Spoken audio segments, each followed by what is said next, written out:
common marketing questions that we get from a lot of dentists. There are usually 5 questions that come up a lot when it comes to marketing.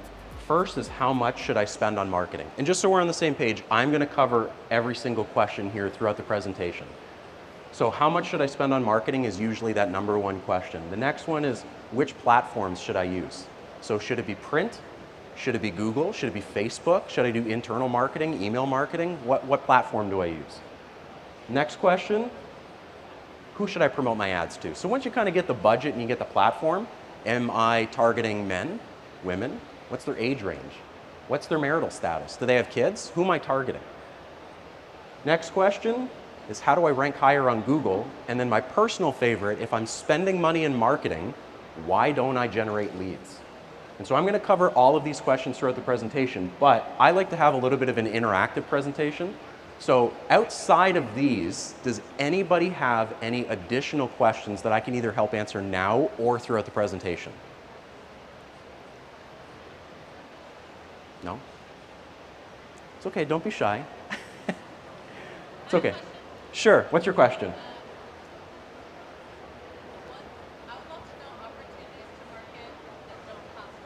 Opportunities to market that don't cost money? I'll cover that. Okay? Anybody else? Okay. So, the top 12 things to improve your clinic. And so the first one is domains. Now, domains can be pretty complicated. So there's actually 2 types of domains. You have business name domains like brandondentistry.com. That's how people who know me are able to find me. Then you have keyword-based domains. Keyword-based domains are tied to a specific location, service, and industry. So it could be something like emergencydentistcalifornia.com. It could be dental implants, Timbuktu.ca. It could be any number of variations. And so essentially what you want to do is you want to register keyword-based domains and point them to different pages of your website to help draw traffic. So it's an inexpensive form of search engine optimization. Now you also notice here that there's a word competitor. This is a strategy that a lot of dental clinics have been using where they register a variation of their competitor's domain and point it to their website. So as an example, let's say ABC Dental is across the street from me. I could register abcdental.net, point it to my website, so when somebody Googles them, I show up and they have no idea why. So it's a very unique form of marketing, and you're completely allowed to do it because it's not your main it's not your main domain name. It's a masked domain. So as long as it doesn't show up as the main one, you're good. You're good. Now there are some caveats to these rules. So the first one, it says register all main suffixes. So in the United States, there are 5 main suffixes. The suffix is .com, .net, .biz, .dental, .me, .io. There's thousands of them, but there are only 5 main ones in the United States. So there's .com, .net, .org, .info, and .biz. So typically what you want to do is you want to register all 5 variations of your domain, so that way your competitor can't do to you what you're going to do to them. So I would register brandondentistry.com, brandondentistry.net, .info, .biz, and .org. Yes, it's an added cost, but it protects you and how you show up on Google. Next, you only want to register the .com variation when you're doing keyword-based domains. You don't need 6, 10, 20 different variations of the same keyword. You just need one. So implant emergency dentist or family cosmetic dentist or any variation, it doesn't matter what you register. As long as those keywords turn into a domain, you point that domain to a specific page. So you only need one. So just like implantdentistry.com, emergencydentist.ca, cosmeticdentist.net. You can just point it to that page. You don't need the variations. And then the last one, all domains should include security. So a security measure on a domain basically masks your personal information from being seen. So freedom of information, I could go online, I can find out your domain, and I can scrape all your contact information on it. I can find out your name, your email, your address, your phone number, your fax number, your business address, everything about you. And then I would take that and I would sell it to 1,000 people.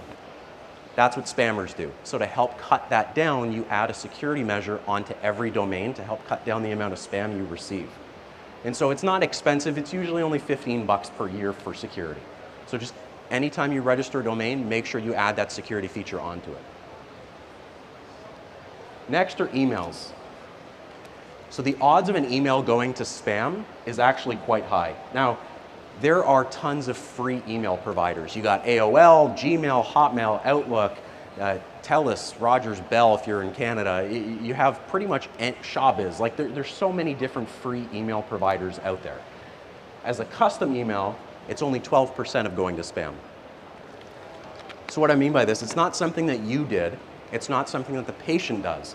This is how email servers work. If you use a free email account for your reception, let's just say like brandondentistry@gmail.com, and my reception use that, 75% of the time it will go into the patient's spam box.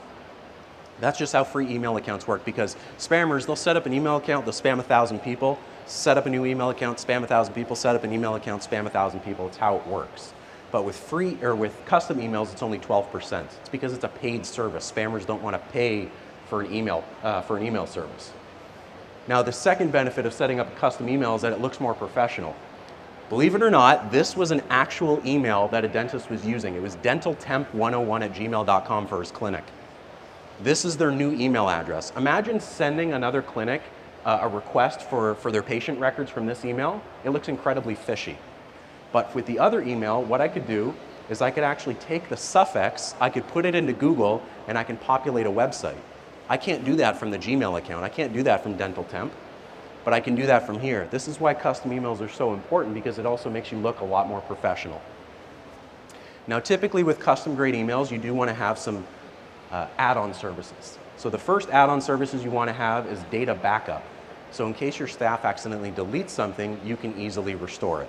Malware protection helps fight against viruses. So if, let's say, one of your staff accidentally clicks on an email that they weren't supposed to, it had a virus, that virus stays in the email and doesn't migrate it to the computer. Next is anti-phishing software.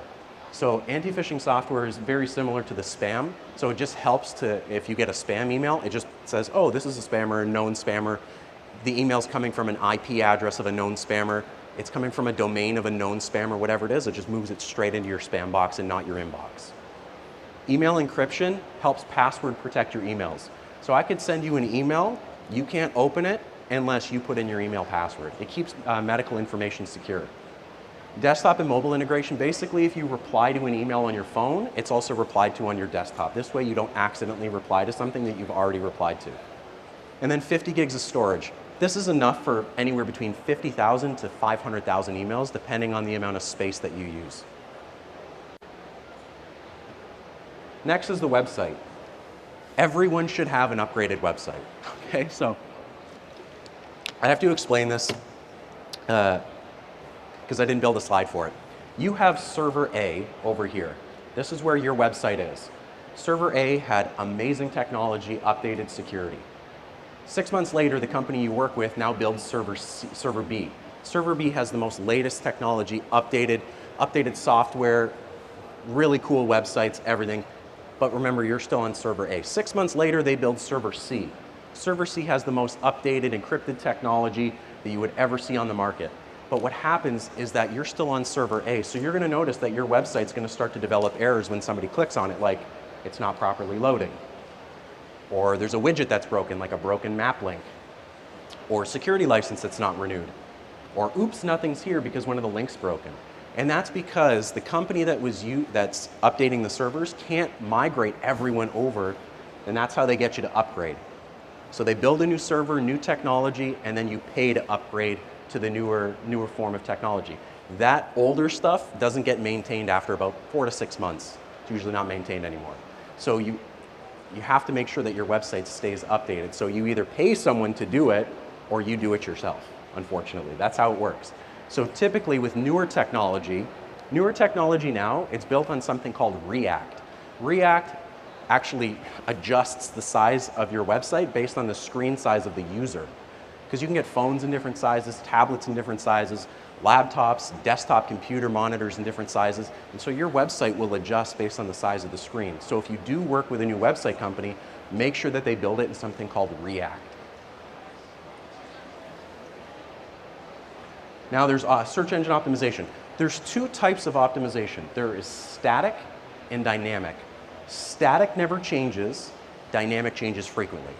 So static are keywords that are built into the code of your website. These are things like dentist, your name, your clinic address, your phone number, your email, the procedures that you offer. Those things will never change, so those should be embedded into the code of your website. Dynamic optimization works by having, let's say you have 30 pages on a website. Each page has 100 keywords. Each keyword ranks out of a scale of 1 to 10 based on how much traffic it generates. So dynamic optimization works by removing the keywords that don't work and replacing them with new keywords in hopes that every keyword ranks high, so the page ranks high, so the overall website ranks high. That's why dynamic optimization is a paid service. So regardless of whether it's static or dynamic, there are some specific places on your website that you want to have optimization embedded in it. One is in the tab of the actual browser itself. So right here, anytime you go to a website, you're actually going to notice there are specific words in there. It's like, oh yeah, those are keywords. That's how it works.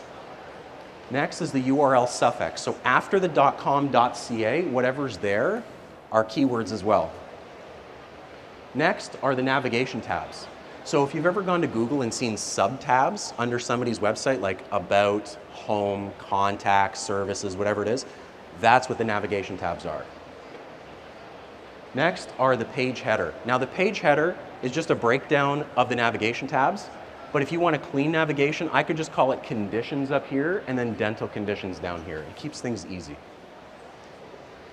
Next is the page description. So on Google, when you see a little blurb underneath somebody's search box, that's the page description. It basically summarizes what's on the page for the person who's actually searching for the information. Next is the content. The content has to match what the page is actually about. So what you want to do is you want to have all the conditions up at the top of the page that are most searched for your clinic. So don't just put random content at the top. For this particular dentist, he gets a lot of people for snoring and sleep apnea, which is why that content is at the top of the page. You have to appeal to the masses. When people come to the dental conditions page, what are they most likely to read about? With this particular clinic, it's about snoring and sleep apnea. Now, any content that's on the front end, the keywords have to match the back end. So what I mean by this is don't put 1,000 keywords on every single page of your website about everything. If this page is talking about dental conditions, keep it to dental conditions. Don't talk about teeth whitening. Don't talk about dental implants. Don't talk about extractions. Keep it specific to the page it's on. And I'll explain why in a couple of slides. But you basically want to make sure that any content that's there is relevant to those keywords. Now, the last thing about optimization is setting up something called local business schema. So I'm sure all of you have used Google Maps at one point in your life. Google's new technology allows you to have appear to local searchers. So it looks complicated. I promise you it's not. It's about a page of code that gets embedded into the text of your website. And so if somebody's on Google, let's say around the corner from here, and they can't see Brandon Dentistry, they can't see it. They're just on Google and they're like, local dentist near me. If I have this code on my website, Google's like, wow, this person's search matches this clinic, you're showing up number one. That's how it works. So you want to make sure that local business schema, the code itself, is actually embedded into the code of your website to help make sure that you're getting more relevant searches to people that are in your local neighborhood. Now, just to kind of understand Google a little bit more, there are 3 sections. You have the sponsored, which are the ads. You have the maps section, which can also have an ad in it, by the way. And then you also have the organic section, which has to do with keywords. So how this works, just kind of break down it a little bit more. You've got hundreds of keywords per page. You could put hundreds of different variations. Usually you want to keep it small, 50, 100, 200 keywords, something like that. So how optimization works is you want to take a keyword and you want to plop it into Google. And then what you want to have happen is you want that page specifically talking about that service to show up. So you can actually see on this search, there's a sub-page for this clinic that says orthodontics. This optimization was done correctly because most clinics, when I search up orthodontics near me, it has home, about, services, everything, because they've optimized every single page of their website with orthodontic keywords. The only 2 pages that should have orthodontic keywords is the home page and the actual page talking about orthodontics. Now, it could be any number. It could be implants, it could be veneers, it could be teeth whitening, it could be any number of things. Okay, but this way it keeps it easy for the patient, because they could either go to the home page and then they could go to the services page and then go to the orthodontics, or they could just click directly on the orthodontics page and find out exactly what they're looking for. It keeps things very easy for them. They're finding exactly what they need very quickly. Now, once you have the domain, once you have the email, once you have the website and the optimization set up, you want to start adding in conversion tools. One of those conversion tools is a chatbot. So what do I mean by a conversion tool? You bring traffic to a website, you want it to convert. Some people choose to call you, some people choose to send you a web form through an email, but some people want to talk, but they don't want to talk on the phone, so they want to talk to a chatbot. A conversion tool helps to convert the traffic that you're getting on your website and turning them into leads. So the chatbot itself, how it works is you want to create a list of procedures. So it could be any number of things. Whatever you offer, whatever treatments, whatever procedures you offer, you want to add them into the chatbot. And the chatbot basically breaks down what you do in a very summarized way in a small little widget on your website. Basically summarizes your website in a little box. And so you want to break down the individual procedures or groups that you offer. Next, you want to create a story for each one of them. So what's the bot going to say when somebody clicks or types in that particular service to the chatbot? Then what you want to do is you want to integrate them together. So you want to mesh them. And so let's just say this column talks about cosmetic, and at the end of it, it says, do you want to book an appointment? Do you want to learn about veneers? Do you want to learn about teeth whitening or something else? And they say, you know what? Tell me about veneers. And they say, okay, here's the info on veneers. Now, do you want to book an appointment? Do you want to learn about teeth whitening, or do you want to learn about something else? They say, you know what? Let's book an appointment. So then what they do is they complete their name, their email, their address, their phone number, and best time to call. That email should get sent right to your office. And then when it gets sent to your office, your staff can pick up the phone, book the appointment right there, without the patient having to call. You call the patient, and you know exactly from a search history or from the email, it should say exactly what the communication style was like for that particular patient with all their contact information. So this is what a chatbot looks like. Now, you can have two variations. You can have one that you can click on individual buttons, so it keeps the replies very simple, or you could have a more complex AI system that actually spits out responses based on what the user types in. Those systems are a lot more expensive. Most dentists will typically just click the button, give me the response. Click the button, give me the response. Keeps things very, very simple for you and easy for the patient.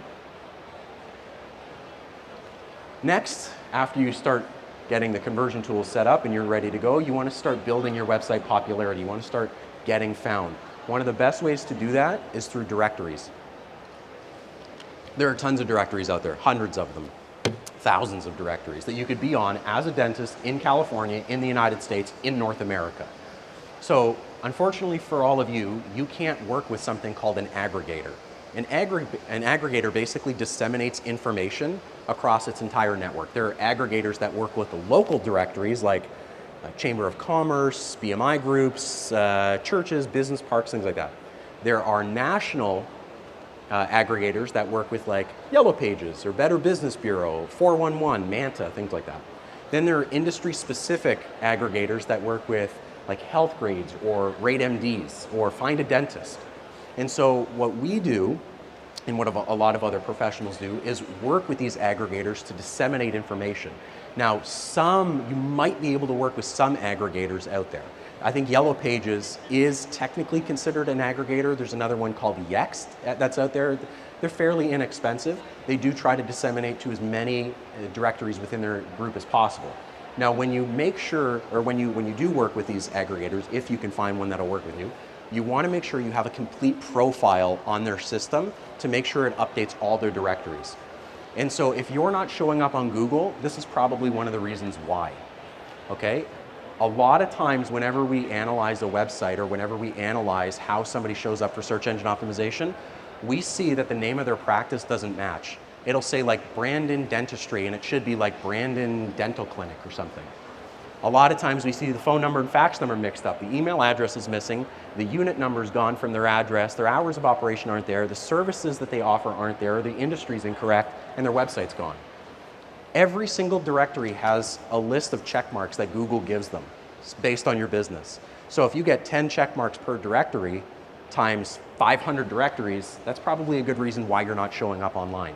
So you want to make sure that your information is accurate across every single directory. That's how people get showing up on #1 on Google. So name is correct, address, phone, fax, everything about your business should be correct. Now, there's an alternative benefit for this. There's something called a backlink. A backlink or citation basically points to your website from a trusted source. Trusted sources are things like directories or schools, actually. Schools. So if you're ending up if you're ending up hiring or you go to Indeed or something like that, make sure you include your website link because that is a trusted source that leads to your website. So the more links that you have leading to your website, the higher you're ranking on Google. So not only does the information have to be accurate, but you should be able to add a backlink to as many places as possible. That will help with your ranking on Google. Not just Google, but also Bing as well. Next are reviews. So I do like to keep this interactive. I know I've been talking a lot. There are 4 ways to generate reviews. What do you think those 4 ways are? Give me some guesses. Huh? Ask. Ask for it. Yep. How do you ask for it? 55 stars on Google. Yeah, but would you ask for it in person? Yeah. Okay, that's one way. How else? They satisfy with the service. Sorry? They satisfy with the service. They like the service. Yeah, right. Yeah, ask for it in person, right? But how else would you ask for it? Send them a link. Send them a link. What's another way? Anybody? So the first and best way is actually through a survey. It helps to gate negative comments. Technically, Google doesn't like it when you gate reviews. It basically means that they want you to have genuine feedback online. However, there are ways around this. And so one of them is through a survey. You basically send the survey to a patient. The patient completes the survey. The survey scores above a certain percentage, it should redirect to Google so they can leave you a review. If it scores below, it just says, thanks for the survey, have a great day. This way, it keeps any negative comments on the survey instead of on Google. And either way, whether it's positive or negative, it sends the survey should be sent to your office so you can do your own internal evaluation. So that is the first and best way is through a survey.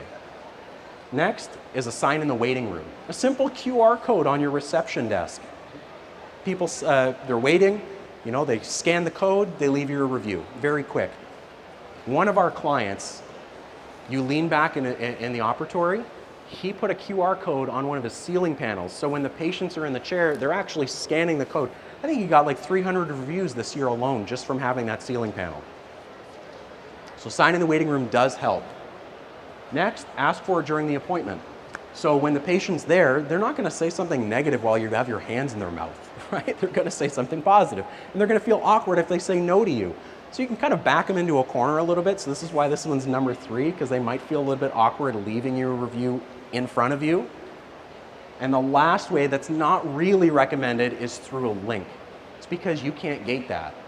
So you work on my teeth, I leave, I go home, you send me a link, say leave me a review. I'm like, you know what? That guy was a tool. I'm not leaving him a good review. 1 star. But you can't gate that. So I could leave it under whatever name I want. And so that way is not really recommended. It's preferred to, and this is through a specific link. So you can get a link to like Google or something like that, send it to the patient. So if you're gonna do this, you should do this instead. Send them the survey so that way the survey gates it. The reason why you want reviews, 90% of people are influenced by them. I was trying to decide where to eat. The other day, I was looking at the reviews of places. Everyone looks at reviews. You want to look at those stars. Even if you don't read the things, you want to look at how many stars the places have, not just for restaurants, but for medical clinics as well. Now, the big caveat here, if you don't have anything nice to say, don't say anything at all. It's better to not respond than to say something that throws the patient under the bus. So if they do have a bad experience and they leave that online, do not throw them under the bus. Do not say something bad about them. Next are Google Ads. So now that we kind of have the reviews going, we've got the chatbot going, we've got the website up, we've got the website popularity going, we're building citations, updating directories, We want to start doing Google ads to start bringing the traffic in and start oiling the machine, okay? Now, this is a very simplistic way of looking at Google ads. It is not this easy, okay? It is hundreds of pages, lots of content and everything to go over, but this is very simple for the presentation, okay? Now, there are 5 questions that we want to ask.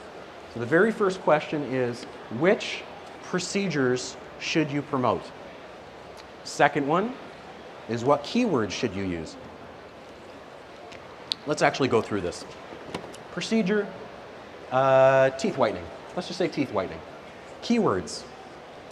Everyone thinks that teeth whitening, California, is going to generate them business. Think about it from a patient's perspective. If I'm a patient, am I typing in teeth whitening California, or am I going to type in best teeth whitening provider near me? Am I going to type in at-home teeth whitening kits? Am I going to type in best teeth whitening solution? That's what I'm typing in. Think about it from a patient's perspective. So you want to add all these different keywords and variations to make sure that you have your ad showing up when somebody types those in.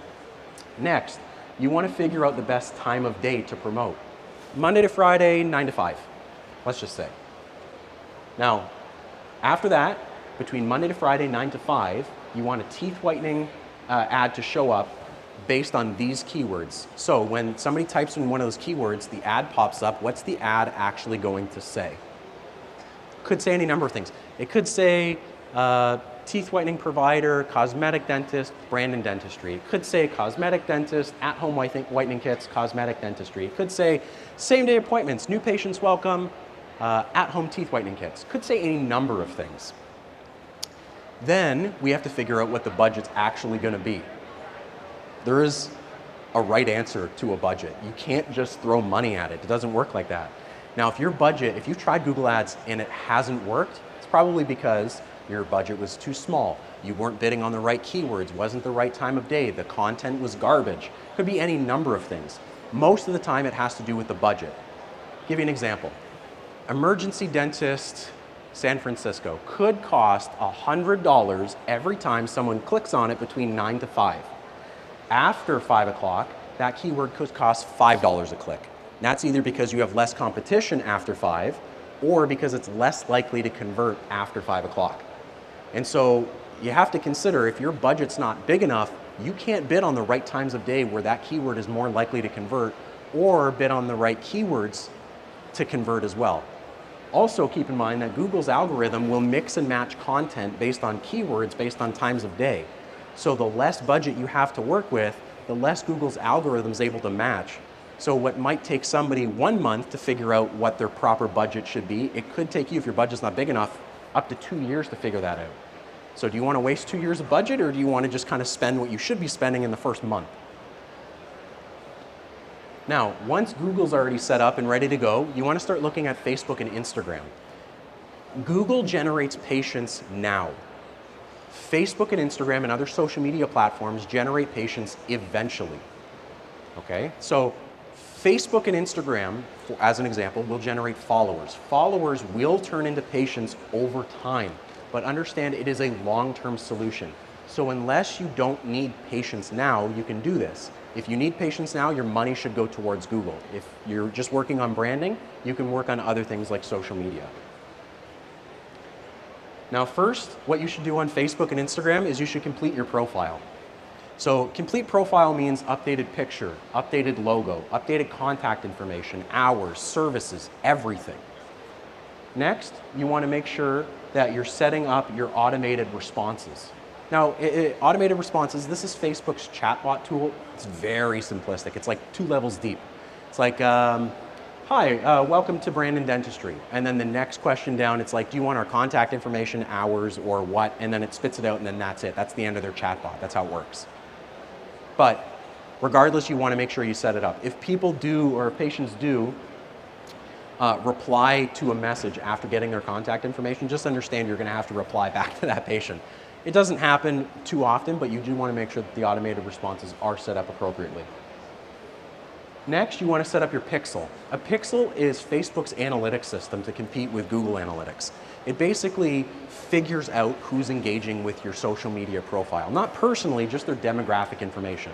I could figure out your age, your gender, your marital status, whether or not you like Harry Potter. I could figure out everything about you.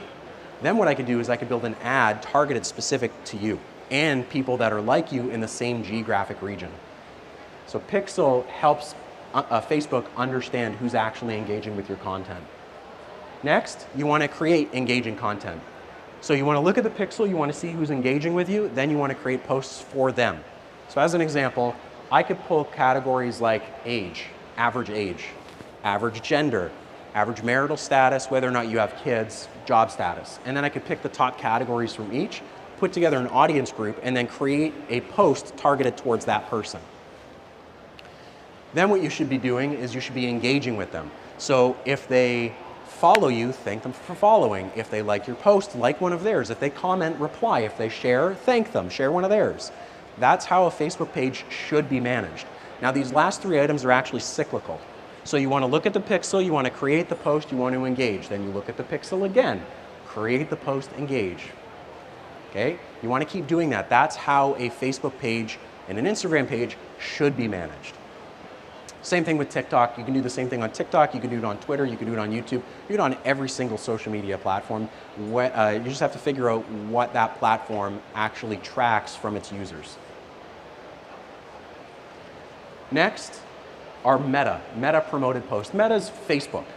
It's just Facebook's new name, okay? It's how they're able to advertise and compete with Google Ads.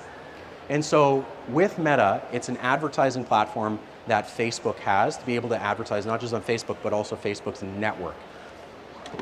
I do want to mention something here. Both Google and Facebook don't just advertise on them. They have people that sell advertising space to them, and so Facebook and Google will pay these people to put ads on their websites. So you don't just advertise on Google and Facebook, you actually advertise on their entire network, which could be hundreds of thousands of websites. So as an example, if you've ever gone to Best Buy and looked up a camera, and then you've gone to the Weather Network and seen an ad for the same camera, that's how it works. It's called a remarketing strategy. Now, with Meta, what you want to do is you want to build your audience. So those age range and gender and marital status that I mentioned earlier, you want to create an audience group for those people. Then what you want to do is you want to create a post targeted towards that primary audience group. So as an example, if I find it's more women with children that are engaging with the content, you want to create a post specifically targeted towards them. Then what you do is you want to set a budget and time frame. Monday to Friday, 9 to 5, $500 a month, whatever it is.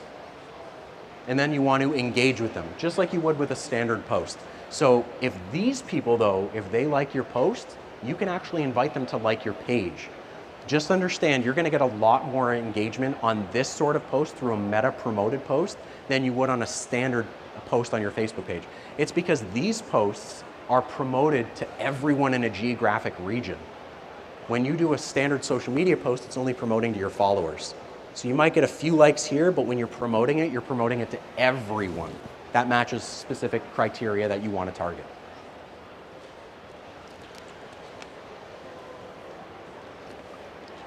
Now, once that's done, you want to review and modify. And so every system that I just explained to you has benefits. Your website traffic and your website data will tell you which pages of your website people are engaging with. Google Analytics is going to tell you the keywords people are typing in and the times of day they're searching. Facebook Analytics is going to tell you the demographic information of the people that are engaging with you. And so what you should be doing is you should be creating changes on each one of these based on the other system.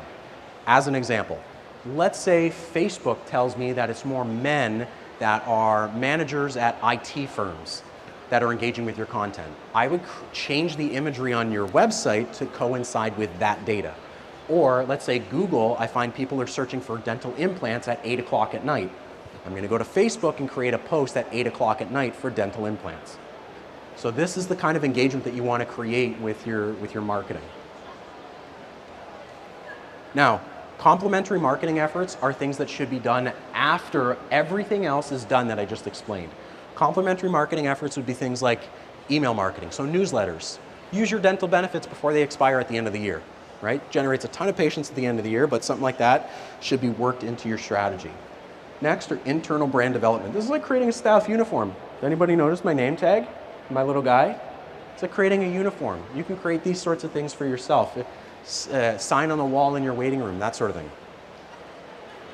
Next, content marketing. This is creating blog posts for your website, news articles, things like that. Next is print marketing. This is getting a postcard and mailing it out to specific zip codes in your area. Still effective, but it only works well in tandem with other strategies. Typically in print, it's 1 in 1,000. So if I mail out 1,000 pieces, I'm going to get 1 lead. But if I do it in tandem with a geo-fenced Google Ads campaign targeted to a specific area and a Facebook campaign, that print campaign is 4 times more effective. It means every 1,000 pieces, I'm going to get 4 leads instead of 1, which is why it should be done after you have your strategy already built. Next is photography and videography. Don't use stock content, please, for all that is man. Like, don't do it. Everyone does it. Use your own images. It's not hard. Pretty much everyone here has a camera, I would imagine, in your clinic. Take the camera, take some good pictures of your reception, of your staff, inside and outside your operatories, of your dental tools inside and outside your clinic, and then send them to your web provider to upload onto your website and use on social media. That's how you should be doing it. Oh, and in terms of photography and videography, do a testimonial for yourself. I'm recording this session right now. Do a testimonial for yourself. Sit down and just talk to the camera and then put that on your website. People want to see who they're going to come to the clinic with. They don't want to see stock photos of people. They want to see you. And you can do the same thing with your patients. Do patient testimonials as well. Very, very effective, by the way, patient testimonials. And then public relations. These are applying for awards like Reader's Choice Awards or something like that. Best Dentist in America. You know, apply for these awards. They actually help generate traffic and are a pretty big deciding factor of whether or not a patient's going to use you. And as a bonus tip, we always recommend you should hire a professional. So a professional marketing company should do all of these things. They should be updating content, keywords, fonts. They should be fixing errors on directories, renewing domains and security licenses, attracting media, writing blog posts, managing social media, print, ads, and more. That's what a marketing company should be doing. Unfortunately, marketing companies that are general do not have the expertise that it takes to make sure that you show up effectively or that you're not saying the wrong things. So as a dental expert, you want to make sure that whoever you're working with also has expertise in the dental field. You want to make sure that they are HIPAA compliant for security protocols for your medical information. You want to make sure that they know the content behind the actual procedures, not just, I'm a great dentist, come see me because I'm good at what I do and I'm based in San Francisco. Like, you don't want to use content like that. You want to use content that is specific to the procedures or the treatments that you offer. Then you want to make sure that you're not saying these things that are going to get you in trouble with any association or college guidelines. Now, there are a lot of marketing mistakes when it comes to clinics. Unfortunately, they do make these, and so I have to go over them. I put them in bullet point form for you, so it's super easy to understand. So, I know the content's a little bit small, but it basically says, do not use the word guarantee, do not use the word love, and do not say best or state of the art. You should not be using these keywords. Next are testimonials. Do not place written testimonial on your website because it's treated as a statement of fact where you can't actually prove who wrote something. Video testimonials are different. You can prove who actually said what they're saying. So you can place video testimonial on your website, just don't do written. And if you're going to respond to reviews, don't respond aggressively. You want to respond positively to reviews. Sorry you had a bad experience. Never say I'm sorry. It admits fault.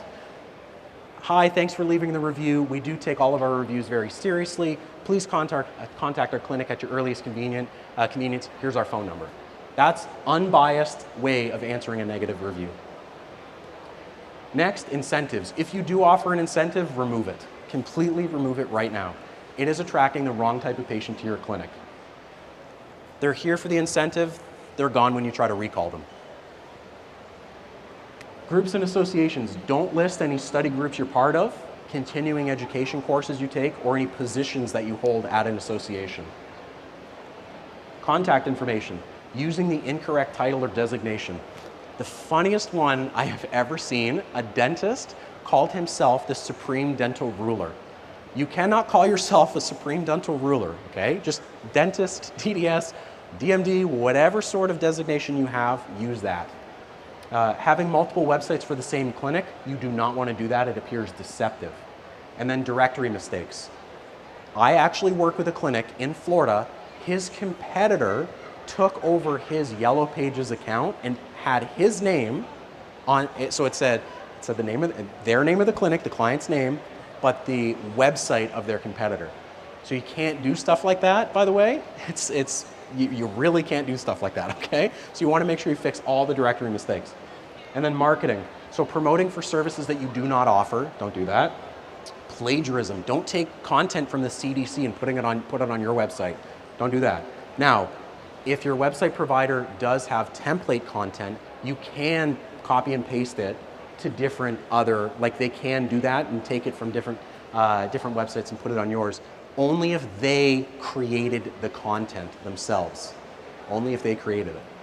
And then having an improper marketing budget, both on the low end and the high end. If your budget's too high, you're going to be overspending on basic services. So top marketing FAQ question, what should your marketing budget be? Anyone want to take a guess? What percentage of your sales? What do you think? Nobody wants to guess? 15%? It's a pretty good guess. Let's go over some averages. We interviewed 100 different marketing companies. These are their costs. Website design, usually it's between $1,000 to $5,000, depending on if it's a template or a custom-built website. Custom emails.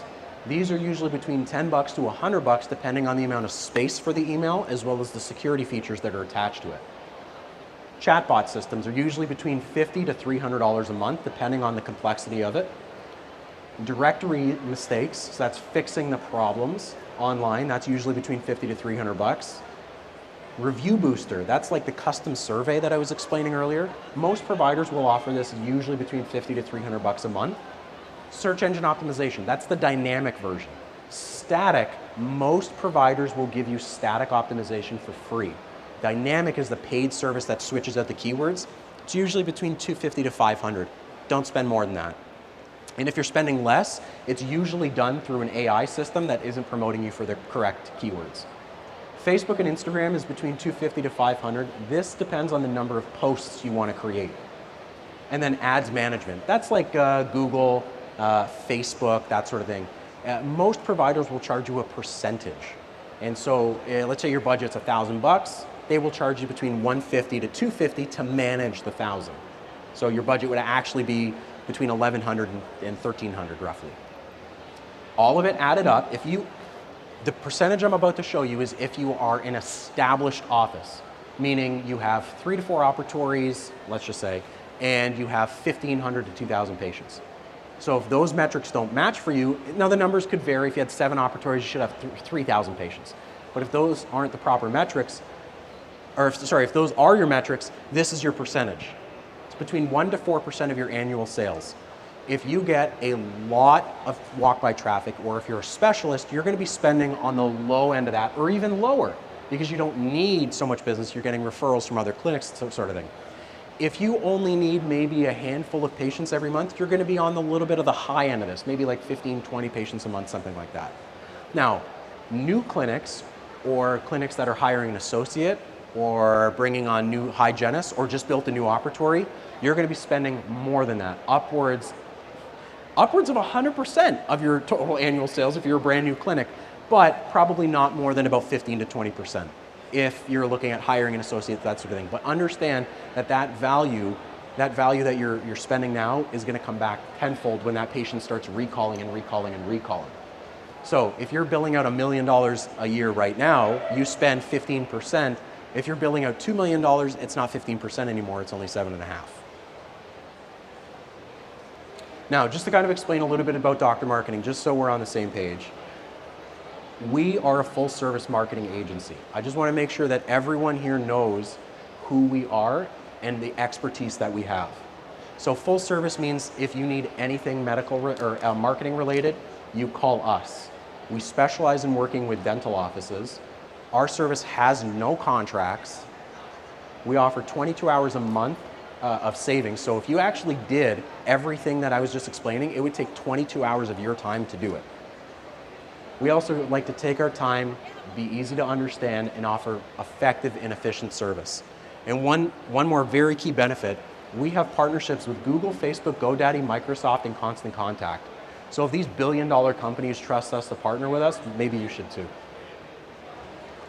Now, just to kind of explain a little bit more about us, we offer everything. Everything I just explained and then some, we can offer to your office. You just have to be able to grow, or if you don't want to grow, you're looking to retire, that's fine too. You just tell us what you're looking for. We customize our solutions for you. Now, I did put together some case studies, but I just realized the case studies I put together are all based in Canada. So take it with a grain of salt, okay? Because we do service clinics all over the world. So I did put together some numbers here just so you can understand what other clinics in very similar regions are doing when it comes to marketing and what they're spending. So, location of where these clinics are. Aurora is about an hour north of Toronto. Niagara Falls, everyone knows. Calgary, and Victoria, BC is just outside British Columbia, or Vancouver, British Columbia. So how long they've been with us. So how long it took them to get up to this point. The marketing that they're doing. So this first one, this orthodontist, is only doing directories. That's all he needs. This one's doing search engine optimization and Google. This general dentist is pretty much doing everything at this point. Their average monthly leads of what they generate and the marketing budget that they are spending.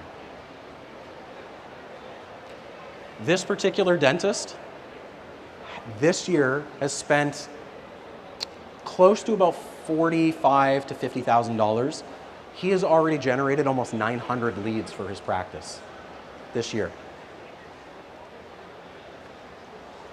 Now, as a pro tip, we always recommend start basic.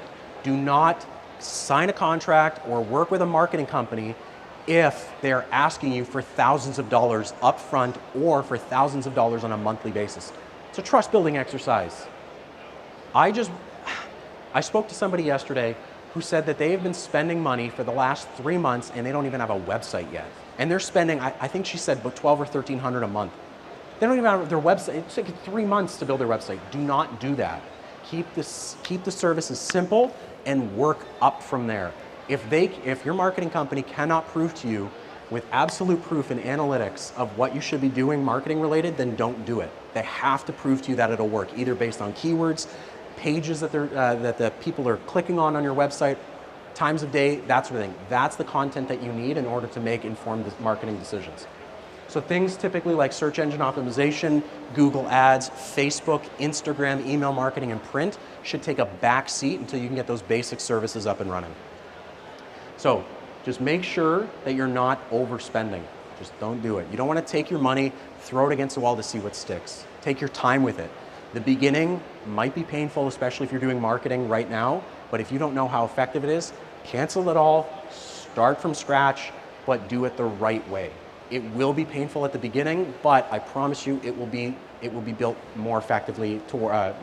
Usually you'll start noticing some significant differences between 6 and 12 months. Questions? I got 5 minutes.